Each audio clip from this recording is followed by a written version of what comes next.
if you're not going to write people a check, if you're not going to keep track and register people and have that mechanism, then you have to maybe balance it in something else that is uh, a direct benefit to individuals and not a quote common good. I don't know if this is actually proposed for the purpose of giving money back. I think it may be a matter of finding a way to increase the sales tax. They Hmm. may be giving back 7 billion a year is the number that's being thrown. Giving back 7 billion a year in property tax, with the expectation that they're going to make 14 billion in sales tax. Is that So that can't be right? I, Is it? I'm not saying that's not what it says. No, but I'm saying that billion number, that's not right, is it? Is it? What's That's what it says. It says here, yeah, a sales tax, an increase in sales tax to 8.5%, which would equate to a 42% increase, right? yeah. While at the same time axing the state's required property tax levy for education by more than 7 billion a year.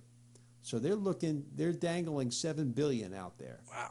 off of property tax. I Knock didn't off think. 7 billion in property tax, but we get an increase on the sales tax.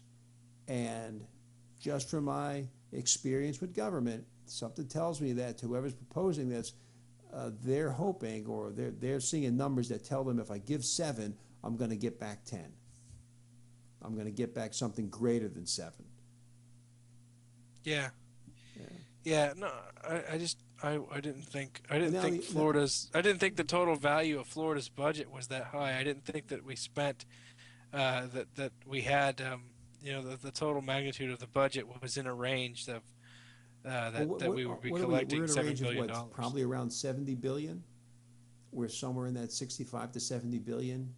Oh, okay, okay, You that know, makes sense. So and then the gap is 3.6. So the gap we have is like 5% of the budget. It's not like 20 or yeah. 30% or anything of Mm-hmm. that magnitude. Yeah. The transportation budget is the state transportation budget is about 6 billion a year, five or 6 billion a year, and it has Mm-hmm. a gap. I know. So okay, I, that's I Well, was I think confusing. the other side of this, I think, is the way it sits now. You have X amount of dollars that come from property tax from people who are here in the state. Yeah, So you're taking money that's in the state, you're keeping it in the state, but you're not bringing any new money.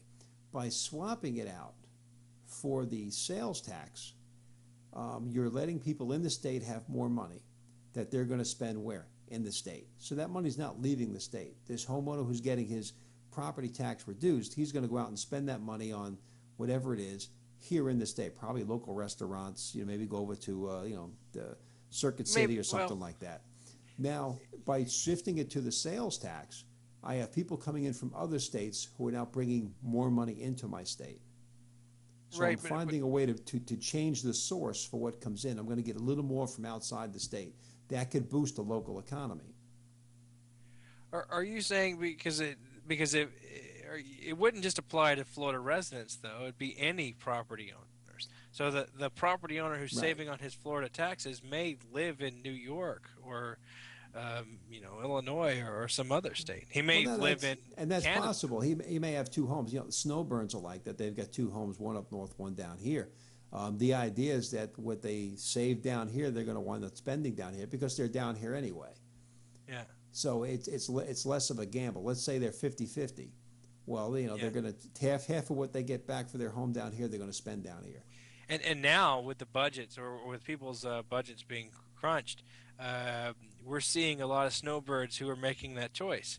Either they Yes. come down here and they stay here all year and endure the summer, or they stay home up north and they endure the winters because they can't afford to be in both places. And that's exactly it. We see more of it. So I think that what I see from this, and I'm trying to read between the lines, and I don't have really any history on the proposal for this bill and the history Yeah, of this type of legislation, but yeah. it looks to me what I see is that the renter gets hit with it up front. Over the course of time, it'll level out, but it really shifts more money coming into the state through sales tax from people who are visiting and tourists, they're going to spend a little more here, which means my state is taking in more revenue from other places and not just playing with its own money.